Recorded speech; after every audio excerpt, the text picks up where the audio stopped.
Aujourd'hui, on est dans un monde qui bouge énormément. On est dans un monde qui est extrêmement volatile, qui change en permanence, qui est confronté à des révolutions extrêmement fortes, la révolution digitale, la transition énergétique, une révolution politique qu'on sent de plus en plus aussi émerger dans nos sociétés occidentales et dans les autres. Et aujourd'hui, il faut recréer du sens dans les organisations. Et c'est aussi à ça que sert l'intelligence collective. C'est essayer collectivement de mieux appréhender ce monde, de mieux réagir plus rapidement à ces changements, de mieux s'adapter en fait tous ensemble à ces différents changements du monde. Alors l'intelligence collective, c'est un champ très vaste. La première définition qui vous dit, c'est que collectivement, nous essayons d'être intelligents. Donc on essaie ensemble de ne pas faire d'erreurs, donc d'éviter les mouvements de foule, les mouvements de panique, et donc tous ensemble de faire au moins aussi bien que ce que nous aurions été capables de faire tout seuls. Et la deuxième définition, ça veut dire que l'intelligence collective, c'est la somme des intelligences de chacun et on essaie ensemble de faire mieux, donc le fameux 1 + 1 = 3. Les fourmis font partie des insectes qui ont été le plus étudiés d'un point de vue de l'intelligence collective.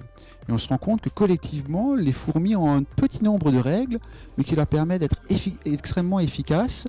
Et on se rend compte que ces règles-là peuvent également être adaptées au monde humain.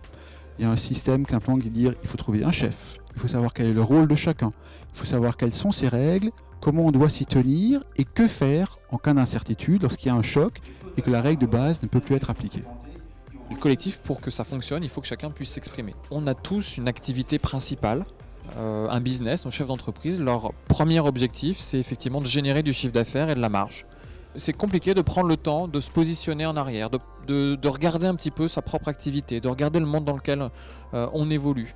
Et au bout d'un moment, quand on ne le fait pas, on n'est plus curieux du monde qui nous entoure. Et donc, un des objectifs de l'innovation, c'est de réveiller la curiosité de nos collaborateurs, c'est de leur faire se poser les questions sur l'évolution de leur métier, l'évolution de leur marché. Et ça marche notamment beaucoup en les confrontant au monde extérieur. Pour que l'intelligence collaborative existe, il faut d'abord que le groupe soit prêt à collaborer. Pour qu'un groupe soit prêt à collaborer, 3 critères doivent être remplis. 1, il doit avoir un objectif commun. Il doit partager un même système de valeurs. On croit en la même chose, on ne fonctionne pas différemment. Et enfin, on a établi des règles et on est prêt à fonctionner selon ces règles. L'innovation, elle doit être humble forcément dans une organisation parce que le monde est d'une telle complexité qu'on n'a pas les clés. Et humble aussi par rapport à nos clients.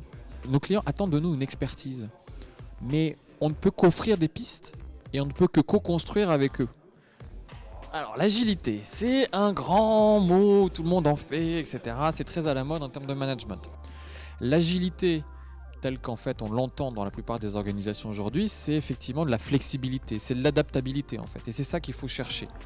Mais cette agilité, elle ne se décrète pas. Beaucoup d'organisations qui ont dit maintenant on est agile. C'est pas comme ça que ça marche. L'agilité, c'est culturel. L'agilité, ça prend du temps.